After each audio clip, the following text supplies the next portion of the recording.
And then last week I've had this question 3 different times, and one of them came from my mentor. So I'm going to share with you the question, which is why do I use direct mail and not just email, whether we're talking about physical therapy, whether we're talking about BPTM subscribers, or potential real estate tenants. And I'm going to go through those 3 examples and give you some of my reasoning about what I hear from practice owners, my answer to that. And remember, I'm coming at this from an angle of we're very successful and have a great return on our investment in direct mail marketing. So I know as soon as you hear direct mail, the thing that you're likely saying is direct mail is expensive. It costs money for postage and everything. Why do that? Well, it's only expensive if your ROI stinks. So if you're sending out direct mail with no offer, you're trying to do branding or something like that, and you have no call to action, and it's a very weak mailing piece, then it is expensive and it's a waste of your money. But if you have a call to action, if you have a very direct and defined offer, and you have people coming in because of that, then there's a great return on your investment. So, on a month-to-month basis, we'll have anywhere from 40, I think we've been as high as 80 people return to our clinic in a month. So, what's a plan of care worth?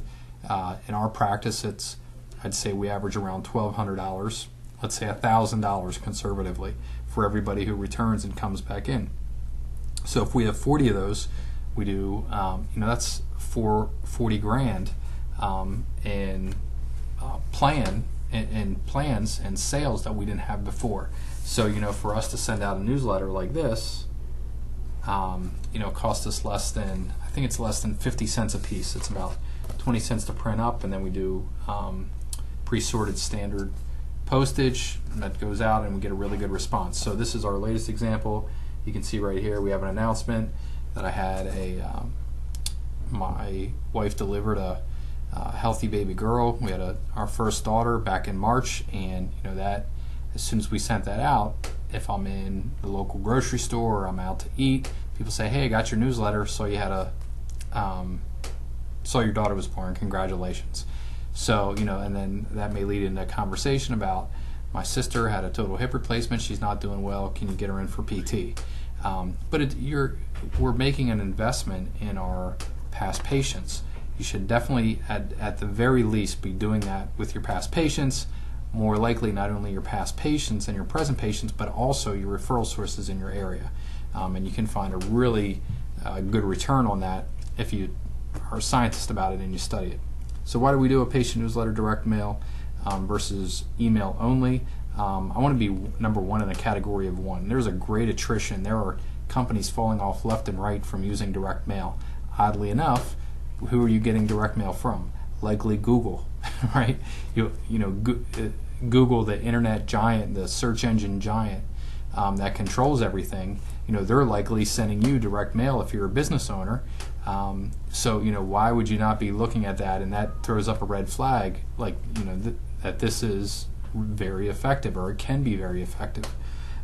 So the less and less other PT practices and other healthcare practitioners that are mailing, the better off I am, because now I'm the only guy who's still doing direct mail, which is fine because our return on our investment justifies us continuing to do it. Second example I'm going to give you is our Breakthrough PT Marketing subscribers, and this hit Carl and I last week, and it was back-to-back subscribers. Just kind of said, "I'm not getting anything from you." Now I've done like hours and hours of video and provided email documents and stuff like that, but unless there's something tangible that you can hold, that you can put on a shelf, the perceived value is much different. So even going back to this, the perceived value of this, that I have to, even if I don't read it, I still have to look at it. I get a glance, oh, the therapist sent me another letter, I never want to go back to him again, but wow, they did a fundraiser for cancer, pretty cool, in the trash. But you still have to handle this. With email, I can go through and I can delete 50 emails in a day. Like I think when I got it in this morning, I had over 60 emails in my inbox. I can delete all of those very quickly within 5 minutes. Much more difficult to do that with direct mail. So you usually have at least 2 or 3 seconds with the direct mail piece to grab their attention. With the subscribers, we're learning the same thing, that when you're a Breakthrough PT Marketing subscriber, we're now getting in a mailing program where you're going to get something from us at the minimum of once a month on a monthly basis. The other example that I want to use is the real estate. And last Thursday I had lunch with one of my mentors, and I told him about my direct mail project for my the real estate office building that I have, where I have 3 vacancies. They're small vacancies. They're about 1,200 square feet apiece, and I've had the same realtor for about a year and a half, and there was no response at all. And I said, you know what, I want to be number one in a category of one. How could I use what I know in physical therapy marketing? How could I use that in real estate? So I bought a list through InfoUSA, as I've shared before, and they were attorneys, healthcare practitioners, nursing agencies, and financial planners, because they tend to be the best tenants. So low traffic, best tenants. Stay longer, more willing to invest in a little bit higher space. I'm leasing out B+ space, which is a little bit nicer than the other stuff that's on the market, and especially in that area. So I bought a list through InfoUSA, put together 4 different specific letters that were each 2 pages, and mailed it out. And I said, mentor, what would you need to see in terms of response that would convince you that this is worthwhile? And he asked me how much I spent on it, and I said about $800. And a conservative figure would be about $5,000 in real estate commission for when this space gets leased out.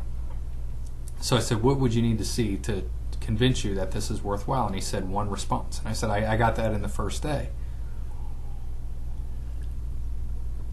And I got a highly qualified attorney who completed our application. We never even discussed price or anything like that, but he qualified himself based on the letter, jumped through some hoops, and now we have, he's arranged for an appointment to go through the space, and it looks like we'll be a really good match. So, and he was like, wow, I can't believe you can do that with direct mail. And I said, well, and he said, why don't you use email? And I said, well, could you imagine if I sent out a whole bunch of blind emails? There's no way that I could say in that email what I want to say with a direct piece of mail. And when I send it to a professional, they have to handle it. And if it's personal enough, and if I do enough of the right things, I'm going to get the type of response that I'm looking for and get that income on the other end. It's the same exact thing in your PT practice. If you're investing enough of yourself in your newsletter, if you're having the right offers, if you're following the guidelines that I'm teaching in each of these videos, you're going to have a good return on your investment, and direct mail will be worthwhile. So when somebody asks you, that's your justification for why you're using direct mail, is it's a greater return on your investment than email. You're not going to tell that to patients, you're not going to tell it to doctors, but when your wife questions why you spent $2,000 this past month in mailing thousands of letters out to your past patients, it's because there's going to be 10, 20, or 50 grand coming back in. I hope that helps you out, and I will see you tomorrow.